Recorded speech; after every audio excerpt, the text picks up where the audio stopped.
کہتے ہیں کہ بیٹی کو موبائل دینے کے بعد گھر کی دیواریں بڑھنے کرنے کا کوئی فائدہ نہیں۔ حضرت یوسف علیہ السلام خود فرماتے ہیں، خود اپنے نفس پر برت کا اعلان نہیں کرتا، ان النفس لامارۃ بالسوء، تو برائی کا حکم دیتا ہے۔ اعتماد تو نہیں ہے یوسف علیہ السلام کو، اپنے نفس پر اعتماد نہیں ہے، تو والد اپنی بیٹی پر کس طرح اعتماد کر سکتا ہے؟ محترم سامعین، موبائل جہاں اس کے بہت سے فائدے ہیں وہاں بے شمار اس کے نقصانات بھی ہیں، لہٰذا ہم سب کو جس طرح اس کے فائدے حاصل کرنے کی کوشش کرنی چاہیے، اسی طرح اس کے نقصانات سے بچنے کی بہت کوشش کرنی چاہیے۔ میں نقصان کے صرف ایک پہلو پر توجہ دلانا چاہوں گا، اور آپ حضرات سے گزارش ہے کہ آپ اس کو تہ دل سے قبول کریں گے اور انشاءاللہ عمل کرنے کی کوشش کریں گے۔ وہ یہ کہ موبائل آپ اپنی بچیوں کو نہ دیں۔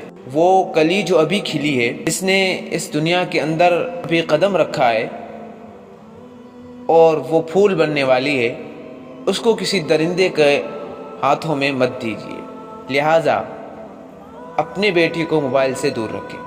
راتوں تک بچیاں موبائل میں لگی رہتی ہیں، اس کے نقصانات ہیں۔ دوستیاں چلتی ہیں اور مارکیٹ کے بھیڑیے وہ تک رہے ہوتے ہیں اور اس کے انتظار میں ہوتے ہیں کہ جو کلی ابھی کھلی ہے وہ کس طرح ہمارے ہاتھ میں آ جائے۔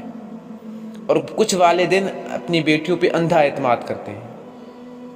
اس کا شریعت میں کوئی ثبوت نہیں ہے، بلکہ شریعت کے اصولوں سے یہ بات معلوم ہوتی ہے کہ کسی پہ اندھا اعتماد نہیں کرنا چاہیے۔ حضرت یوسف علیہ السلام خود فرماتے ہیں، میں خود اپنے نفس پر جو ہے وہ برت کا اعلان نہیں کرتا، ان النفس لامارۃ بالسوء، نفس تو برائی کا حکم دیتا ہے، نفس پر اعتماد تو نہیں ہے۔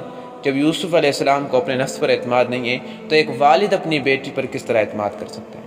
نگاہ شک سے دیکھنا یہ بری بات ہے، لیکن کسی کو اس حد تک اعتماد اور پر اعتماد کرنا کہ وہ کھلم کھلا آزادی کی راہ اور روش پہ چل دی جائے، تو یہ اپنے والدین کے لیے بھی آگے چل کے بدنامی کا سبب ہے، اور اپنے خاندانی بدنامی بھی دنیا کے سامنے ظاہر کرے گی۔ اس لیے اپنی بیٹی کو موبائل کے فتنے سے محفوظ رکھیں، بیٹیوں کو گھریلو بیٹی بنائیں، اور یاد رکھیں اس موبائل کی وجہ سے بیٹیوں سے ایسی خطائیں سرزد ہوتی ہیں جو ماضی کی خطائیں مستقبل میں ان کے رشتوں میں بڑی رکاوٹ بنتے ہیں۔